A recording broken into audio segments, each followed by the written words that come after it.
오늘 드린 말씀으로 찬양하라 라고 하는 두 번째 때로 예배를 드리면서 얘기를 나누었습니다.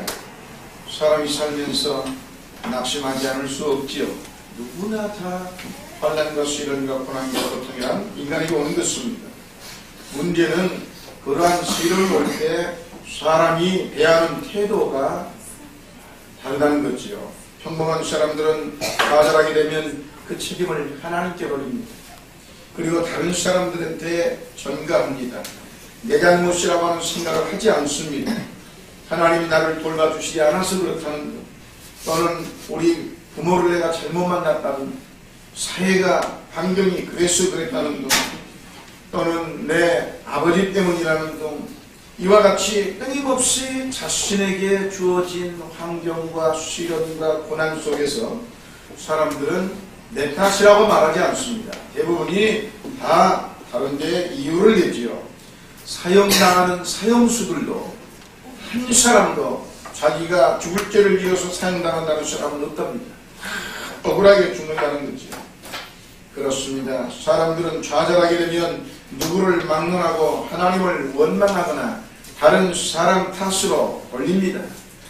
그렇게 돌리는 것이 물론 잘못됐지만 문제는 그보다 더 심각해진다는 거죠. 누구에게? 본인에게만.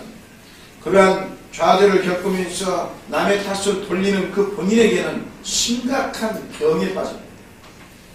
깊은 낙심이나 좌절감을 계속 마음에 새겨놓게 되면 희한한 일이 벌어지는데, 그 희한한 일이 자기가 파놓은 부정적인 생각의 함정에 빠져서 자신의 일생이 그런 인생으로 간다는 거예요.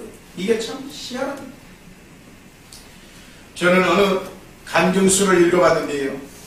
어느 자매님이 목사님이 찾아와가지고 눈물을 흘리면서 신앙을 간증했습니다. 목사님, 저놈의 이렇게 팔자가 기구합니다.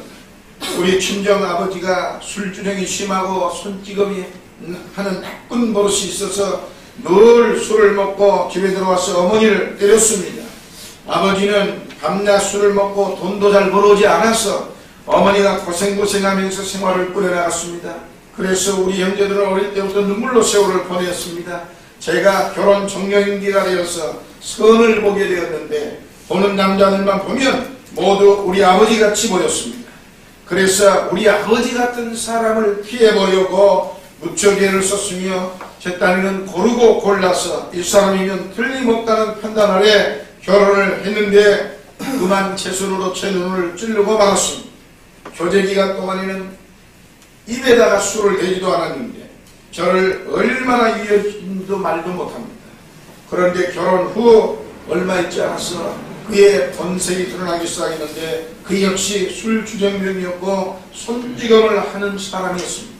어째서 나는 우리 아버지도 이런 아버지를 만났으며 내가 만난 내 남편도 이런 남편을 만나야 합니까? 하나님이 너무 불공평하다고 생각하지 않습니까?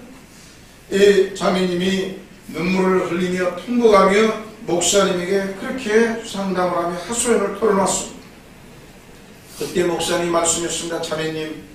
자매님은 하나님을 원망하고 운명을 탓하고 남편을 원망하지만 실은 자매님 자신이 그러한 운명 속으로 자신을 끌어들인 것입니다. 자매님은 남자는 모두 우리 아버지 같다는 잘못된 자화상을 가지고 있었습니다. 자매님은 아내를 사랑하고 가족을 잘 돌보고 가정에 충실한 남편을 마음속에 그리기보다는 술 먹고 난폭하며 손찌검하고 게으른 남편을 마음속에 그리워왔었고 그 오랜 그려진 생활 그 사고방식으로 남편을 찾기 시작했습니다. 그것이 자매님의 잠재의식 속에 들어와 깊은 사고의 함정을 파놓았습니다. 그리고 그것에 의해 자매님의 운명이 만들어졌던 것입니다.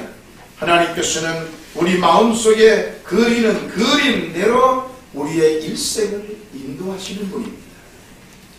그러면서 말씀했습니다. 에베소 3장 20절에 우리의 온갖 구하는 것이나 생각하는 것에 더 넘치도록 능히 하시리라고 하나님은 말씀하고 있습니다. 하나님은 우리의 생각을 통해서 역사하시고 우리의 구하는 것을 통해서 역사하시기 때문에 우리의 마음의 생각과 우리의 기도의 자세가 올바르지 아니하면 하나님의 역사를 기대할 수 없습니다. 자매님은 지금이라도 자매님의 운명을 바꿀 수 있습니다. 자매님은 남편이 변화되고 환경이 바꾸어지기를 바라기 전에 먼저 자매님의 마음속에 파놓은 함정을 메꾸십시오. 그러기 위해서는 부정적이고 파괴적이고 절망적이며 운명에 움츠려 울고 있는 자매님의 모습 대신에 긍정적이고 창조적이며 승리적이고 진취적이고 운명을 변화시키는 자매님의 모습을 마음 생각 속에 또렷하게 그리십시오. 그리하면 자매님 가슴 속에 있는 함정이 메워지고 자매님의 마음 생각이 주 안에서 올바르게 될 때 하나님께서는 자매님의 생각을 바탕으로 해서 자매님을 변화시키고 환경을 변화시키는 것입니다. 이 목사님이 이 자매님에게 그렇게 상담을 해줬어요. 사랑하는 성도 여러분, 남의 얘기가 아닙니다. 절대. 저와 여러분이 앞으로 살아가는 수십 년에 얼마든지 우리에게 겪을 수 있는 일이에요. 절대 먼 구경거리는 아닙니다. 그러므로 우리는 여기서 확실하게 알아야 되는 건 우리의 마음의 생각을 어떠한 환경 속에서도 부정적으로 만들어서는 안 된다. 긍정적이고 창조적으로 만들어야 됩니다. 우리들의 마음과 생각에 지속적으로 심은 것이 우리들의 생활의 열매로 나타난다는 사실을 잊어서는 안 된다는 겁니다. 성경은 말씀하고 있습니다. 잠언 4장 23절에 무릇 지킬 만한 것보다 더욱 내 마음을 지키라. 생명의 근원이 이에서 납니다. 여러분, 오늘날 많은 사람들이 운명이나 사주나 팔자니 하는 이 모든 것 사실은 자기 자신이 만들어내는 겁니다. 알아요?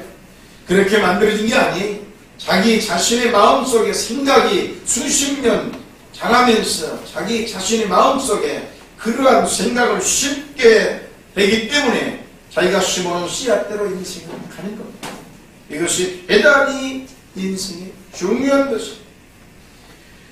우리의 마음속에 부정적인 생각이 함정을 파놓게 되면 그것이 원인이 되는 것이고, 가정적인 환경으로 말미암든 사회적인 환경으로 말미암든 교육적인 이 배경으로 말미암든 종국적으로는 마음속에 부정적인 함정을 판 것은 바로 저와 여러분 자신인 겁니다. 그러므로 바로 우리의 마음속에 새겨져 있는 사고방식대로 하나님은 우리의 갈 길을 인도하게 됩니다. 그러면 오늘날 우리는 어떻게 해야 우리 마음속에 파놓은 부정적이고 파괴적인 함정을 메울 수 있을까요? 이것이 중요한 거예요. 저는 이 치료법을 여러분이 드리는 겁니다. 많은 사람들이 문제를 가볍게 여기는데요. 그리고 다 누구나 그렇게 사는데 인생 그렇게 살면서 적당히 살면 되는 거지, 그럴 수 있습니다. 그러나 잘못된 생각입니다. 여러분, 남들을 쉽게 부정적으로 바라보고 남들을 탓으로 쉽게 돌리는 거, 이런 일이 되서는 안 됩니다. 자, 남편은 부인에게, 부인은 남편에게, 부모는 자녀에게, 자녀는 부모에게 이와 같이 나쁜 생각을 가지고 부정적인 생각으로 바라보면서 원망불평하고 그리고 탓으로 돌리면 결국은 자신 스스로가 부정적인 사고의 함정을 계속 하게 되는 것입니다. 그렇기 때문에 이러한 사람들은 어떤 일을 하려다가도 내 팔자에 해봤어, 해봐도 안 될 거예요.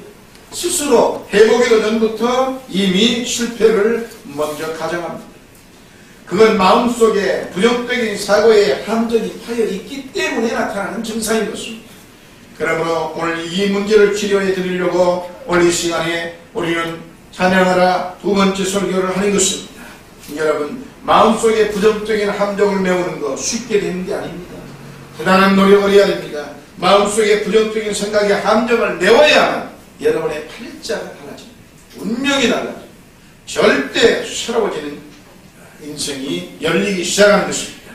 자, 그러면 이 마음속에 부정적인 함정을 메꾸기 위해서는 인간의 힘이 아니라 하나님의 성령의 능력으로 도움을 받아서 우리는 할 수 있는데, 이런 인간의 파괴적인 함정의 부정적인 함정은 언제 생기느냐? 첫째로 사람과 사람 사이에 관계가 고통스러우면 사람은 병들기 시작합니다. 이렇게 문제가 생깁니다. 인간관계가 제일 사회에서 중요하다는 말이 바로 여기서 나옵니다.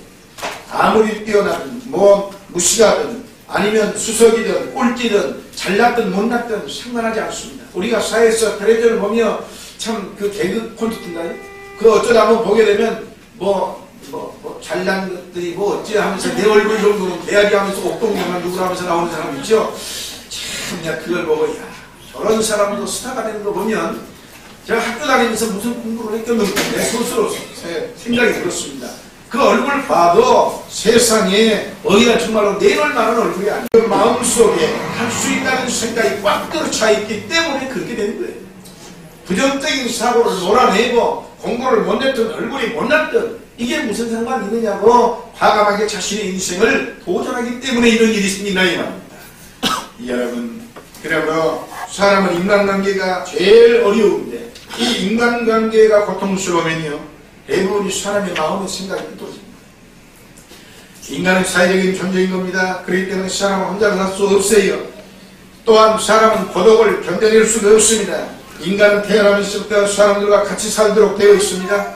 세상에 태어나서 장성하기까지는 아버지, 어머니, 형제 저절로 보기 싫어도 봐요. 그 다음에 사회 나가서 자기 친구들 그리고 스승을 만나고 장성하여 결혼하여 남녀 간의 부부관계를 맺고 삽니다. 그런데 여러분, 가정 단위에서부터 사회생활에 이르기까지 좋은 사람만 만나는 건 아닙니다. 싫고 괴로운 사람도 만나야 하는 것입니다. 이러한 환경이 여러분의 마음속에 영향을 끼쳐 우리의 생각을 깊은 올무를 파버리고 마는 것입니다. 자꾸 부정적으로 자신에게 영향력을 미칩니다. 그러면 이와 같은 경우에 우리는 어찌해야 이 모든 걸 이길 수 있느냐고요? 감사 기도를 드리면서 찬양하는 습관을 가지십시오. 하나님 이렇게 나를 괴롭히고 협조